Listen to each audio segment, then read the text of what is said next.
Hi, this is Tim of the 1916 Company. Welcome and thanks for logging on.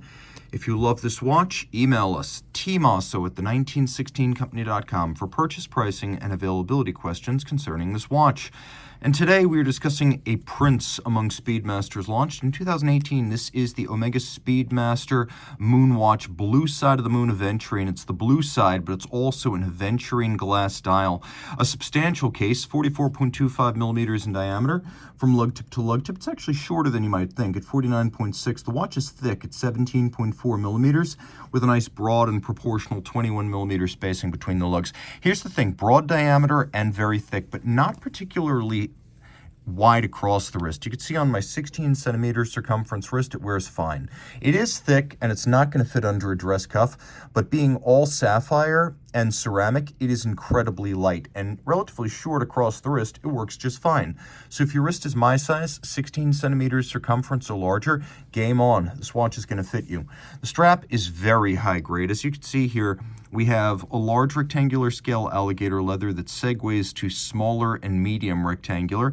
A little bit of an unusual cut, but it looks good, and you can see it's symmetrical. It also shortens up to smaller scales on the opposite side. There's a gusset sewn into the strap to prevent gouging to ensure its longevity. It's a matte dark blue, almost navy. It is stuffed or bolstered to add volume. It has an edge that is folded with a monotone stitch, and then on the bottom we have a gray calfskin lining with a contrasting red stitch. We have a buckle that is externally ceramic, and you can see, like the watch itself, the ceramic is double finished with satin and polish. Not easy to do, a testament to the industrial might of Omega and Swatch Group. Twin trigger release, so it only opens when you press both triggers. The clasp internal is made of titanium.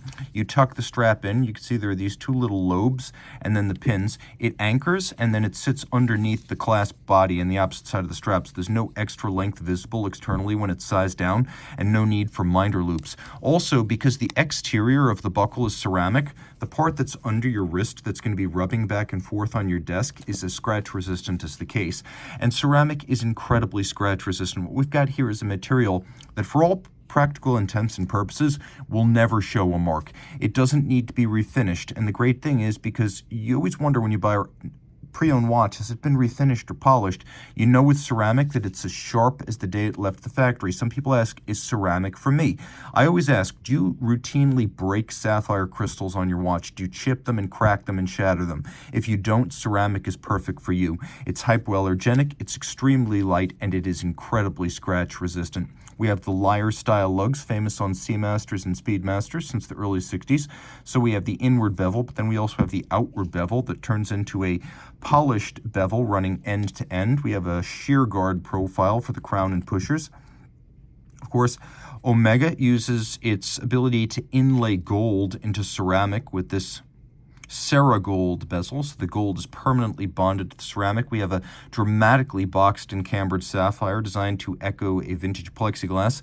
A dial made of Aventurine glass. Now, Aventurine glass is a type of very dark blue translucent vitreous fired enamel that has metallic elements added to create a sparkle and a twinkle, which is perfect on a moon-themed watch, as it looks like the cosmos that sits beyond our solar system. Lots to love on this dial. You can see it's actually a twin register style, but it's a triple register chrono. You have chrono seconds, then one register with chrono minutes and hours. And you can see chrono minutes here in a 60-minute format, which I love.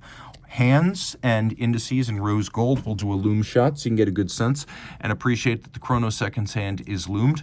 We've got a running seconds and a pointer date over at 9 o'clock, and then we've got a lovely chiseled golden moon phase disc. We'll demonstrate that the watch does in fact feature hacking seconds. And then we have a system that allows you to quick set the moon when the crown's in the intermediate position. And then in the other direction, it allows you to quick set the date over at 9 o'clock. So that's how that works. The watch features a column wheel for crisp function selection. You can actually see the column wheel through its skeletonized bridge. And then a vertical clutch, which you can't see, but you'll appreciate that when the chronograph engages, there's no jump, stagger, or extraneous motion. And because vertical clutches entail no additional wear, tear, or hazard to the watch, you can leave the chrono running full-time if you like. Master chronometer. So is a fully cased-up watch, chronometry tested in 6 positions beyond the tolerances of the COSC, also tested for anti-magnetism, water resistance, winding efficiency, and power reserve. The master chronometer test, developed with the Swiss Federal Institute of Metrology, is an open standard. Tudor is now certifying master chronometers, but it is a higher standard than the bare movement 2-week 5-position test of the COSC. Bidirectional rotating here with ceramic bearings, 2 barrels, 60-hour power reserve, a nice flat torque curve due to the 2 barrels acting to maximize the force to the escapement. So there's not a big rush of timing and time gained when it's fully wound. And it doesn't start losing a bunch of time after 18, 24, 36, or 48 hours. We have a full balance bridge with a free-sprung balance for shock resistance, anti-magnetic silicone hairspring, and anti-magnetic balance staff, and escapement to make this watch anti-magnetic to over 15,000 Gauss, effectively amagnetic.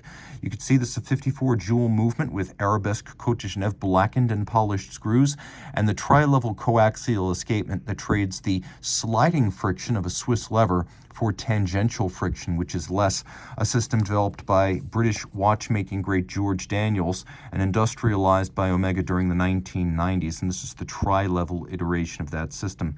If you love this watch, reach out to Team Mosso at the 1916company.com for purchase and pricing details.